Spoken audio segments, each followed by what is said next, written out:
ಕೇರಳ ರಾಜ್ಯದ ಕೊಳಚೆ ತ್ಯಾಜ್ಯ ಕರ್ನಾಟಕಕ್ಕೆ ಡಂಪ್ ಆಗ್ತಾ ಇದೆ. ಮಂಗಳೂರಿನಲ್ಲಿ ವ್ಯಾಪಕವಾಗಿ ನಡೀತಾ ಇದೆ ಈ ದಂಧೆ. ಖಾಸಗಿ ಟ್ಯಾಂಕರ್ನಲ್ಲಿ ತಂದು ಬೇಕಾಬಿಟ್ಟಿಯಾಗಿ ಸುರಿಯುವಂತ ದಂಧೆ ನಡೀತಾ ಇದೆ. ಕೇರಳದಲ್ಲಿ ಇದ್ದಂತ ಕೊಚ್ಚಿಯನ್ನ ತಂದು ಕೊಳಚೆ ತ್ಯಾಜ್ಯವನ್ನ ತಂದು ನಮ್ಮ ಕರ್ನಾಟಕದ ಮಂಗಳೂರು ಪ್ರದೇಶದಲ್ಲಿ ಡಂಪ್ ಮಾಡಿ ಹೋಗ್ತಾ ಇದ್ದಾರೆ.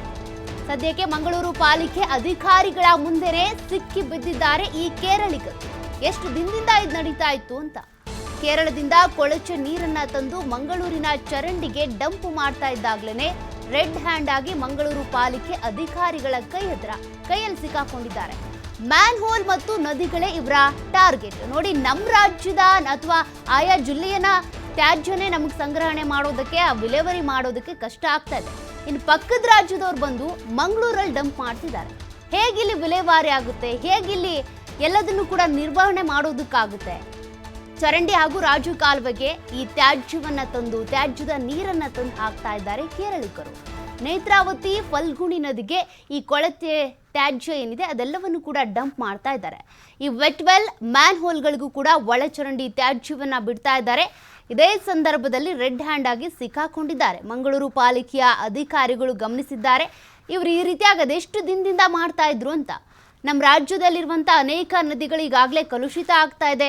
ಅದ್ರ ನಿರ್ವಹಣೆಗೆ, ಶುದ್ಧೀಕರಣಕ್ಕೆ ಅಂತ ಎಷ್ಟೆಲ್ಲ ಪ್ಲಾನ್ ಮಾಡ್ತಿದ್ದಾರೆ. ಅದ್ಯಾವುದು ಕೂಡ ವರ್ಕೌಟ್ ಆಗ್ತಾ ಇಲ್ಲ. ಎಷ್ಟೋ ನದಿಗಳೀಗ ಕೊಳಚೆ ಪ್ರದೇಶ ಆಗ್ಬಿಟ್ಟಿದ್ದಾವೆ. ಅಂಥದ್ರಲ್ಲಿ ಪಕ್ಕದ ರಾಜ್ಯದವ್ರು ಬಂದು ಆ ಕೊಳಚೆ ನೀರನ್ನು, ಚರಂಡಿ ನೀರನ್ನು ತೆಗೆದುಕೊಂಡು ಬಂದು ಇಲ್ಲಿ ಡಂಪ್ ಮಾಡ್ತಿದ್ದಾರೆ. ಯಾಕೆ ಸ್ವಾಮಿ, ನಿಮ್ಮಲ್ಲಿ ಅಷ್ಟೊಂದು ಸಫಲತೆ ಇಲ್ವಾ? ನಿಮಗೆ ವಿಫಲರಾಗ್ಬಿಟ್ರಾ ನೀವು? ಕೊಳಚೆ ನೀರನ್ನು ಆಗಲಿ, ತ್ಯಾಜ್ಯ ವಿಲೇವಾರಿ ಆಗಲಿ, ಅದನ್ನು ಮಾಡೋದ್ರಲ್ಲಿ ಯಾವ ಕೆಲಸಗಳನ್ನ ಮಾಡಬೇಕು, ಹೇಗೆ ಮಾಡಬೇಕು, ಅದಕ್ಕೊಂದು ಪ್ಲಾನಿಂಗ್ ಇಲ್ವಾ ನಿಮಗೆ? ಅದನ್ನು ತೆಗೆದುಕೊಂಡು ಬಂದು ನಮ್ಮ ರಾಜ್ಯದಲ್ಲಿ ಹಾಕ್ತಾ ಇದ್ದೀರಲ್ಲ. ನಮ್ಮ ರಾಜ್ಯದಲ್ಲಿರುವಂಥದ್ದು, ಆಯಾ ಜಿಲ್ಲೆಗಳಲ್ಲಿರುವಂಥ ತ್ಯಾಜ್ಯ ವಿಲೇವಾರಿಗೇ ಅನೇಕರು ಸೋಂಬೇರಿಗಳಿರೋದ್ರಿಂದ ಎಲ್ಲೆಲ್ಲೋ ಬೆಂಕಿ ಬೀಳ್ತಾ ಇದೆ, ನದಿಗಳು ಹಾಳಾಗ್ತಾ ಇದ್ದಾವೆ, ಸರಿಯಾದಂಥ ನಿರ್ವಹಣೆ ಆಗ್ತಾ ಇಲ್ಲ. ಅದರ ಬೆನ್ನಲ್ಲೇ ಈಗ ಕೇರಳದ ಕೊಳಚೆ ತ್ಯಾಜ್ಯ ಕರ್ನಾಟಕಕ್ಕೆ ಡಂಪ್ ಆಗ್ತಾ ಇರೋದು. ಸದ್ಯಕ್ಕೀಗ ಸಿಕ್ಕಾಕೊಂಡಿದ್ದಾರೆ. ಇದಕ್ಕೆ ಸಂಬಂಧಪಟ್ಟಂತೆ ಮತ್ತಷ್ಟು ಡೀಟೇಲ್ಸ್ ಕೊಡ್ತಾರೆ ಪ್ರತಿನಿಧಿ ಆದಿತ್ಯ. ಈಗಾಗಲೇ ನಮ್ಮ ರಾಜ್ಯದಲ್ಲಿ ಸಾಕಷ್ಟು ಪ್ರಾಬ್ಲಮ್ಸ್ ಇದ್ದಾವೆ. ತ್ಯಾಜ್ಯ ವಿಲೇವಾರಿಗೆ ಸಂಬಂಧಪಟ್ಟಂತೆ ಅಂತೂ ಎಷ್ಟೇ ನಿರ್ವಹಣೆ ಮಾಡೋದಕ್ಕೆ ಟ್ರೈ ಮಾಡಿದ್ರು ವಿಫಲತೆ ಕಾಣ್ತಾ ಇದ್ದೀವಿ. ಅದರ ಬೆನ್ನಲ್ಲೇ ಕೇರಳದಿಂದ ಈ ರೀತಿಯಾಗಿ ಮಂಗಳೂರಿಗೆ ಬಂದು ಡಂಪ್ ಮಾಡ್ತಾ ಇದ್ದಾರೆ. ಫಲ್ಗುಣಿ, ನೇತ್ರಾವತಿ ನದಿ ಹಾಳಾಗ್ತಾ ಇದೆ. ಇವ್ರು ಎಷ್ಟು ದಿನದಿಂದ ಈ ಕೆಲಸ ಮಾಡ್ತಾ ಇದ್ರು ಅಂತ. ಸದ್ಯಕ್ಕೆ ನೆಕ್ಸ್ಟ್ ಏನು ಕ್ರಮ ಆಗುತ್ತೆ ಇವ್ರ ವಿರುದ್ಧ?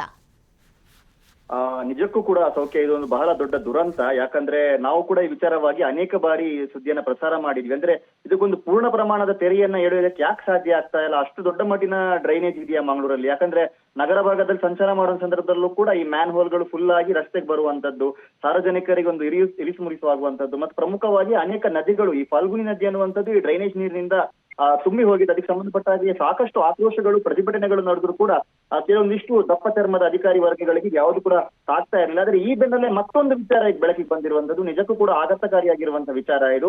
ಕೇರಳದಿಂದ ತಂದು ಮಂಗಳೂರಿನಲ್ಲಿ ಈ ಕೊಳಚೆ ನೀರನ್ನ ಬಿಡ್ತಾ ಇದ್ದಾರೆ. ಅದು ಕೂಡ ಸೀವೇಜ್ ಟ್ಯಾಂಕರ್ಗಳಲ್ಲಿ ರಾಜಾರೋಷವಾಗಿ ಒಳ ಬರ್ತಾ ಇದೆ ಈ ಕೊಳಚೆ ನೀರು. ಇಲ್ಲಿ ಸ್ಥಳೀಯ ಒಂದು ಖಾಸಗಿ ಸೀವೇಜ್ ಟ್ಯಾಂಕರ್ಗೆ ಅದನ್ನ ಶಿಫ್ಟ್ ಮಾಡುವಂತ ಸಂದರ್ಭದಲ್ಲಿ ಮಹಾನಗರ ಪಾಲಿಕೆ ಅಧಿಕಾರಿಗಳ ಕೈಗೆ ರೆಡ್ ಹ್ಯಾಂಡ್ ಆಗಿ ಸಿಕ್ಕಿ ಬಿದ್ದಿದ್ದಾರೆ. ಯಾಕಂದ್ರೆ ಮಂಗಳೂರು ಭಾಗದ ಡ್ರೈನೇಜ್ ನೀರನ್ನೇ ನಮ್ಮ ಮಹಾನಗರ ಪಾಲಿಕೆಯವರಿಗೆ ಹ್ಯಾಂಡಲ್ ಮಾಡೋದಕ್ಕೆ ಆಗೋದಿಲ್ಲ ಅನ್ನೋದಕ್ಕೆ ಸಾಕಷ್ಟು ಉದಾಹರಣೆಗಳು ಇದೆ. ಯಾಕಂದ್ರೆ ರಾಜಾರೋಷವಾಗಿ ನದಿಗೆ ಬಿಡುವಂತದ್ದು, ಅದು ಬಹುಗ್ರಾಮ ಕುಡಿಯುವ ನೀರಿನ ಯೋಜನೆಗೆ ಹೋಗಿ ಸೇರುವಂತದ್ದು, ಮತ್ತೆ ಮಂಗಳೂರಿನ ನವ ಕೆರೆಗಳು ಇದೆ. ಅಂದ್ರೆ ಮಂಗಳೂರು ಭಾಗದಲ್ಲಿ ಪ್ರಸಿದ್ಧತೆಯನ್ನ, ಪೌರಾಣಿಕ ಹಿನ್ನೆಲೆಯನ್ನ ಪಡೆದಿರುವಂತ ಅನೇಕ ಕೆರೆಗಳು ಕೂಡ ಈಗ ವಾಸ್ತವಿಕ ಸದ್ಯದ ಪರಿಸ್ಥಿತಿಯಲ್ಲಿ ಈಗ ಕೊಳಚೆ ನೀರಿನಿಂದ ತುಂಬಿ ಹೋಗಿರುವಂತದ್ದು.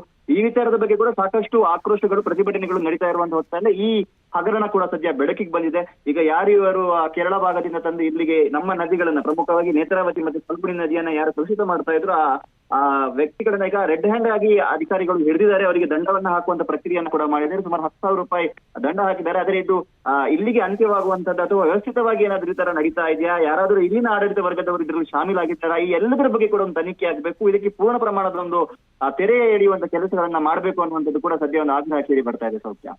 Okay, thank you Aditya ಡೀಟೇಲ್ಸ್ಗೆ.